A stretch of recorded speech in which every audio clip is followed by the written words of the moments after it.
Hi everybody, Derek Palaki here for a Lobo feature. We're hoping that you all had a great Christmas break, a happy new year, but we're back. There's more people to talk to, and we're here with the head athletic trainer at Sul Ross State University, Billy Ray Laxton. What's up, Billy Ray? Hey, not much. Good to see you. Yeah. Happy holiday. Happy New Year to you. 2019. It's Still here. saying 2018 for the most part. Yeah. We'll get that figured out in the coming months, right? Yes, sir. Yeah. Let's talk about this. You're a native of Sonora, Texas, head athletic trainer now at Sul Ross. What brought you here?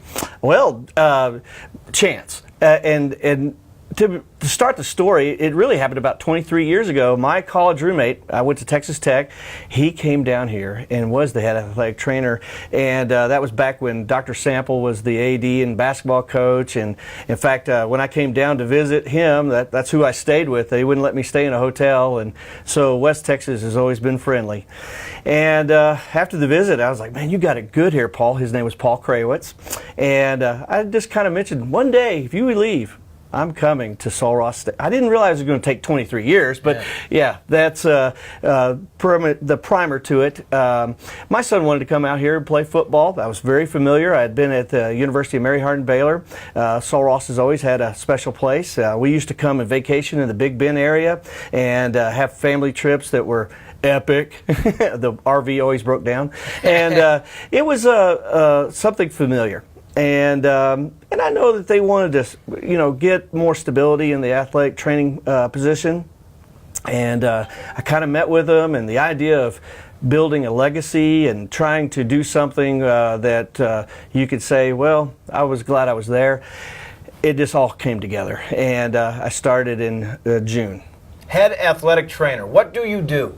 Well, the primary thing is as a healthcare provider, take care of the athletes along with my assistant, who's Justin Steckler, and we have an athletic population that's running around 330 and 330 people. So that's the primary thing. Then the administration of the program and also supervising student athletic trainers, because we have started an apprenticeship program here at Sul Ross. We'll talk about that apprenticeship in a little bit. Okay. You moved on from Mary Hardin Baylor, spent 10 years there. I mean, that's a perennial juggernaut in many sports. D3 football national champions again this year. Why the change?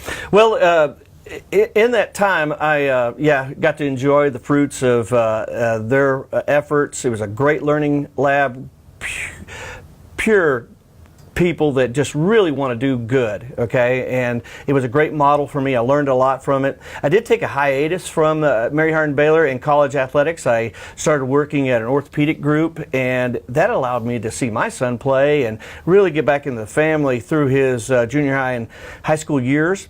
And then this opportunity came, and it was familiar as far as college athletics. The kids are infectious. College athletics is fun, and it's all right to have fun, by the way, and when you're working. So it was an easy jump for us, and my wife was all in, and that really was the icing on the cake. Now, it's not just Justin Steckler that you work with. You have others you work with. Let's talk about them. Well, the students, basically the students are trying to qualify for the state licensure, which is a test given by the state to become licensed in the state of Texas as an athletic trainer, plus our team physicians, which are a group with the preventative health services, and we also have a great coaching staff. They've been so collegial, they've been informative, they're lighthearted, they work hard, and we're trying to get to the win column and everything. So yes, sir. In any field, passion is important for your job. For this job particularly, is it more imperative because it's such a serious field that you're working in? Well, I mean, you have to love people.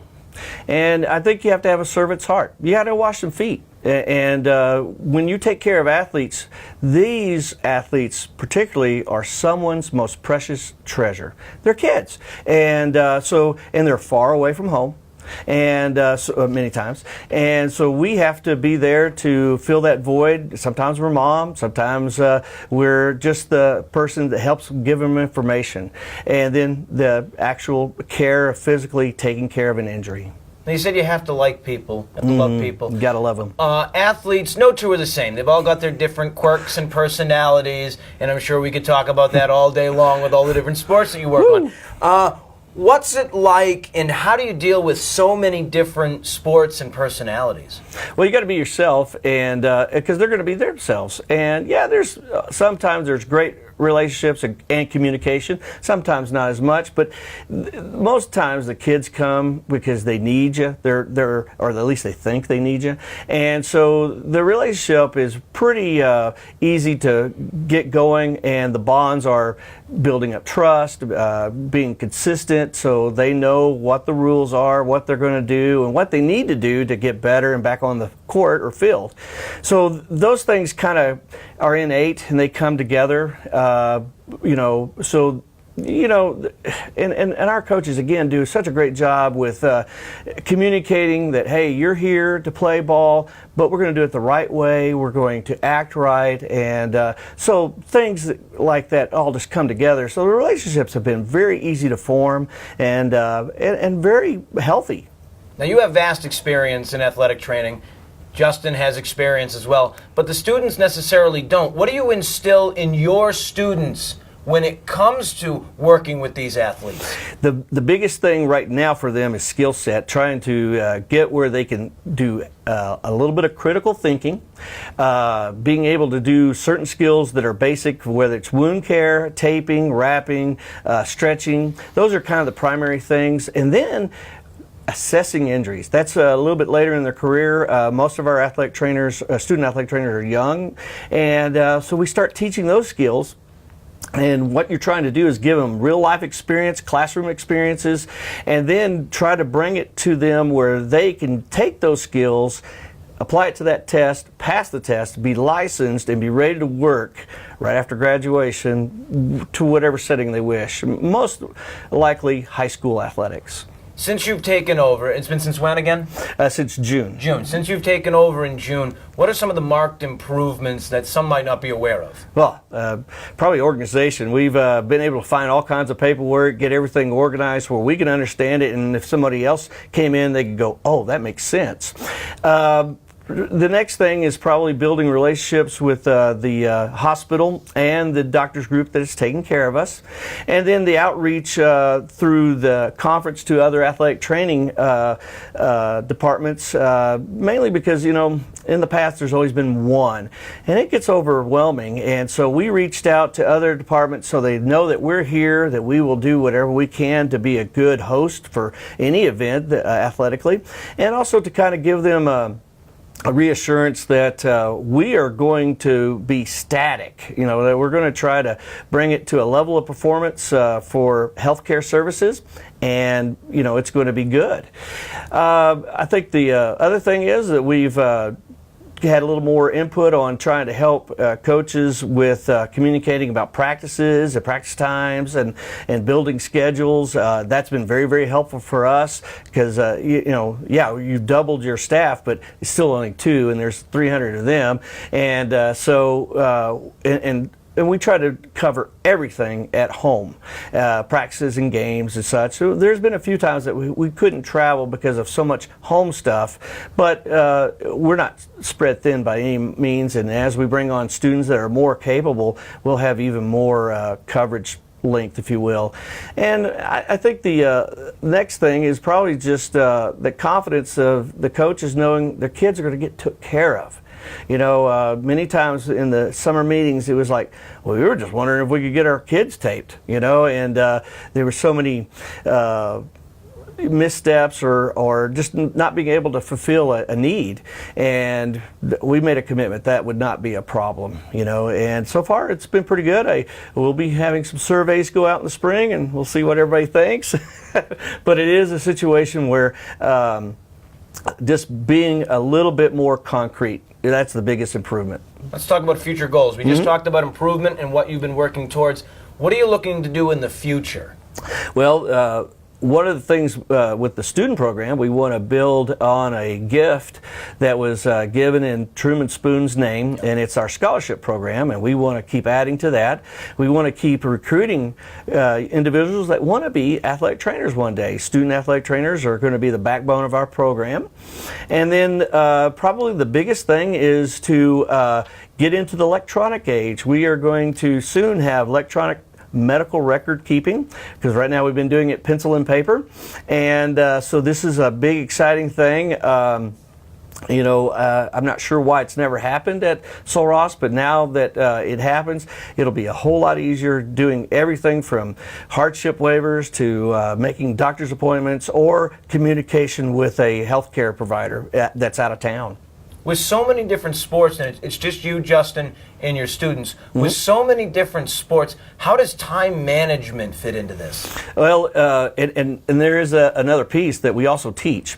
Yes. So with that is just the coaches helping us, and they have been very good about this. They give us calendars of when they predict they're going to work out and have practices, and sometimes that changes, but that's because of weather or something happens. So we bounce, and you got to be have that ability to adapt, and overcome.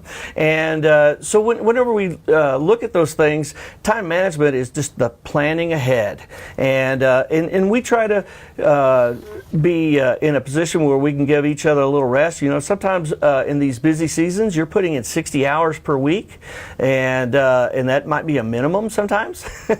And so, we want to try to make sure everybody's got their best foot forward, and we can do whatever we need to do to help our kids.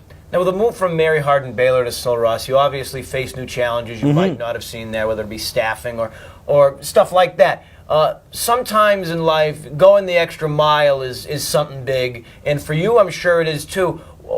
Give us some examples of going that extra mile here at Sul Ross for this program to help build it up that you or Justin or your students have had to do that people might not realize. Well, I think the biggest thing is making a commitment to be there every day, and in these bigger staffs that have 5 full-time professionals and maybe a GA and a student staff of 10, they may have a lot more flexibility where we have to make a commitment, and that's why that planning was so important.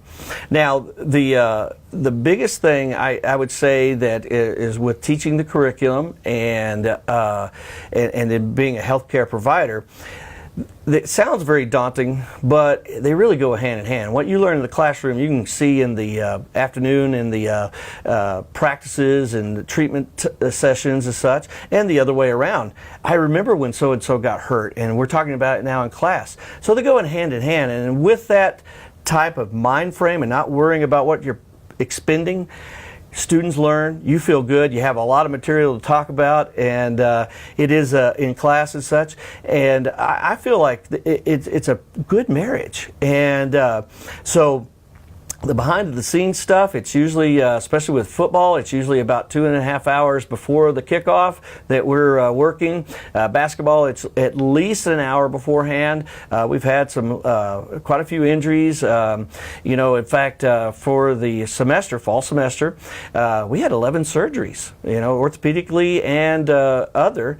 And we probably had about 69 kids have doctor's visits, 20 MRIs, I'm not sure how many x-rays, and those 11 surgeries. So we're a busy department. And what does that all equal up to? About $457,000 in one semester. So if you use that as a guide of like how busy you are, we're pretty busy.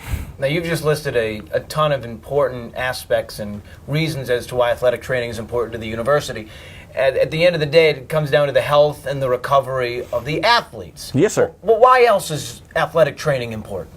Well, I think for, staying with the athletes, I mean, if you have someone here taking care of them, the chance of having retention or class attendance is higher because we take care of them. They don't have to run all the way to Odessa to see a physical therapist or just miss class during days to go to physical therapy here in town.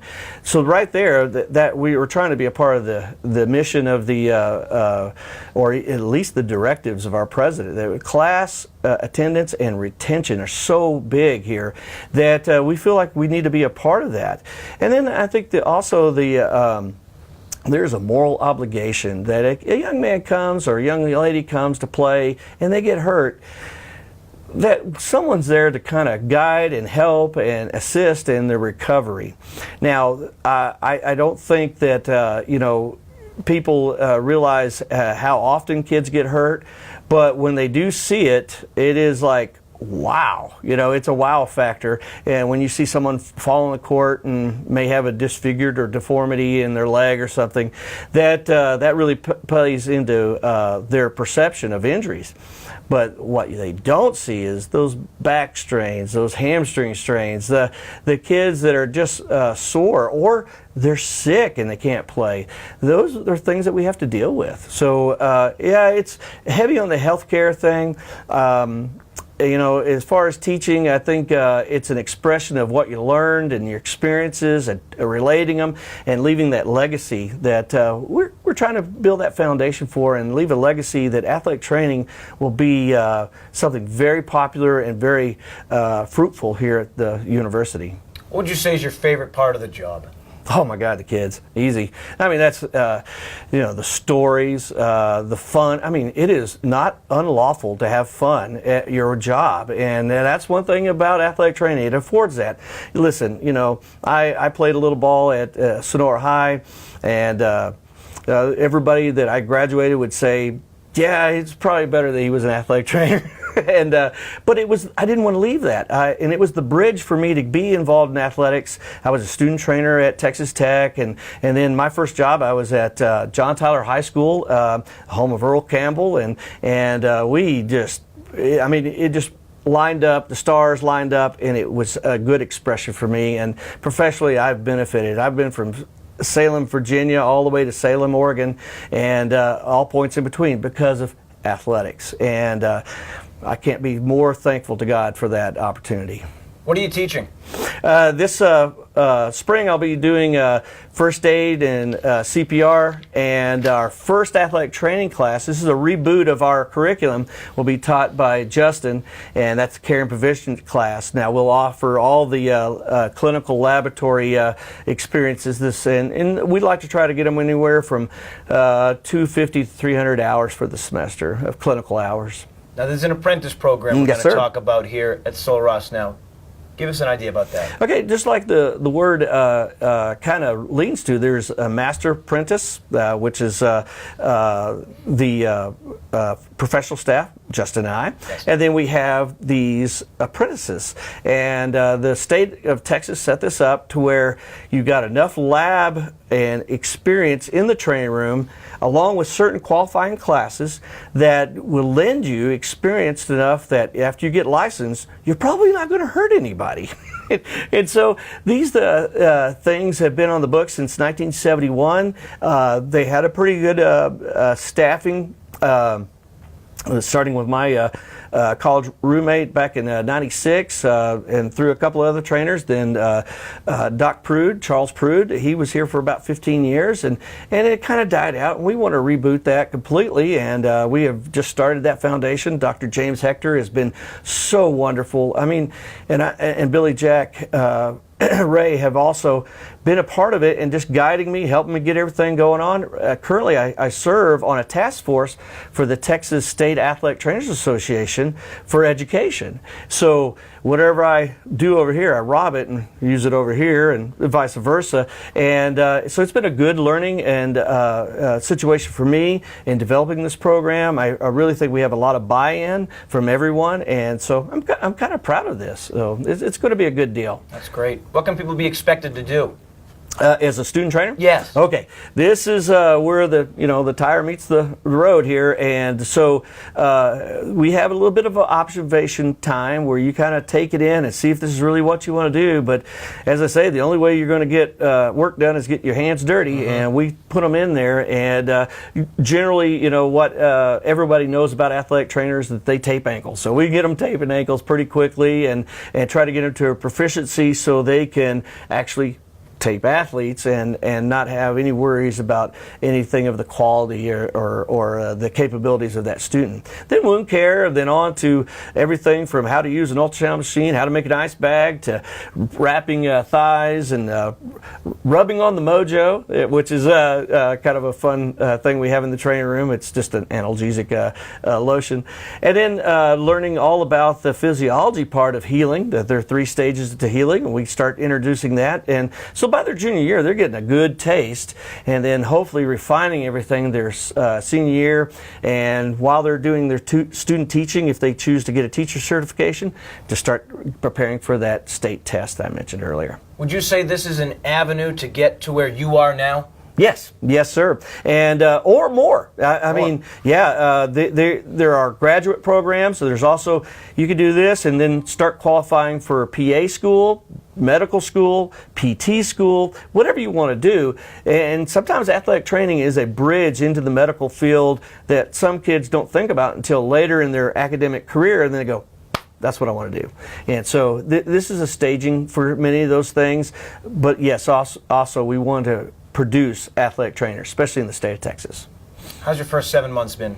Man, it's been a whirlwind. But again, people here are so friendly, open, warm. This is West Texas at its best. I feel, and my wife also feels very welcomed here. We really are excited. We've got to do a couple of social events, and the people in Alpine have been very open, and they greet you, and it's been a great deal. I say that probably that whirlwind effect, but we are definitely putting our feet on the ground, and it's only going to get better. I bet by next August, people are going to be like, "How long have you been here?" Well, actually, I've been only for a year, but it'll seem like we've been here for a while. It's a little different than Belton. Oh yeah, and I knew that. And obviously the first thing I worry about is my wife, because she was from Dallas. She's a city girl, and to drag her all the way out here, for vacations. Fine, but I was worried about it. And whenever we found that we were on a football trip here with John, and we found out that they didn't have an athletic trainer, she was the first one to elbow me. I think I still have a bruise right here. Apply for that job. I go, yes, ma'am. and the rest is history. And everything just fell in line, and so lucky and fortunate to be here. You get to work at some pretty cool facilities, Coconut Field, Coconut Field, Pete P. Gallegos Center, among others, and you get to travel a lot as well. Talk about all the different places you've been able to work at. Even go back to Mary Hardin Baylor, and just give us an idea of where you've been sport-wise. Okay. I would say Wisconsin was the most adversarial because of the weather. We played Whitewater one year, and the temperature was 22 below at game time, and the actual temperature was right at 1 to 2 degrees. That wind chill was unmerciful, and literally the spigots on the coolers would freeze, so we had to set the heaters right in line with them so we could keep getting water out. You still have to drink water in that cold temperatures. All the way to Atlanta. I worked the Olympics in 1996. Wow. And did 37 days there, and got to do several events. I got to watch Cheryl Swoops and the women's dream team win the gold medal there, and actually helped them out. Got to cover baseball, gymnastics, meet people from all over the world, and track and field. Then all the way from Roanoke, which is actually Salem, Virginia. Also down to Chula Vista, where I did the 04 time trials camp, which is actually in Chula Vista. And then we drove them all up to Sacramento for the time trials. You name it in Texas, I've probably been there. And then all the way from Oklahoma, up to Seattle, and these are Washington State.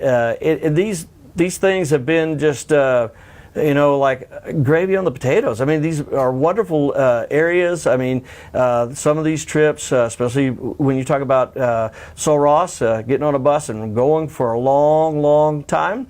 But, it's just riding in an automobile, if you will, or a bus. But it is amazing how that time factor has to be factored in on all our travel here. I know the cost, but the time to get there is what's amazing, and our coaches have really become experts at that, and I applaud them, because when I was at Mary Hardin Baylor, I had to do all the logistics for the football team, and so I was scheduling buses, airplanes, hotels, meals, and so I had the benefit of I-35 and an airport just over in Killeen that I could facilitate a lot of things. Here we're out here and you got to get over there.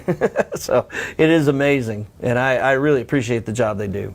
How can people, students, those interested in athletic training and this apprenticeship program get more information? Okay, on our main website, you can go to athletics, and then inside athletics is the next tab. It delineates the athletic training program, and you can find about the program. You can find out a little bit about our curriculum and our apprenticeship, and then as far as applying, they just contact me and I send them an application.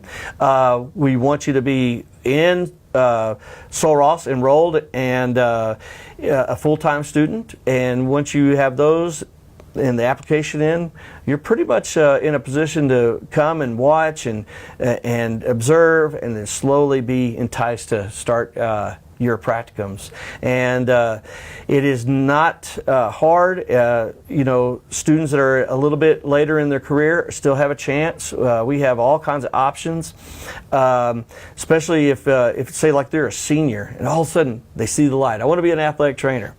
Well, we will help them get set up for a master's program, an entry level, and get them all the background information that they might need, start working on skills that they will need, and make sure their GPA is right where they need it to be so they can apply and get into those programs. And how do they get a hold of you?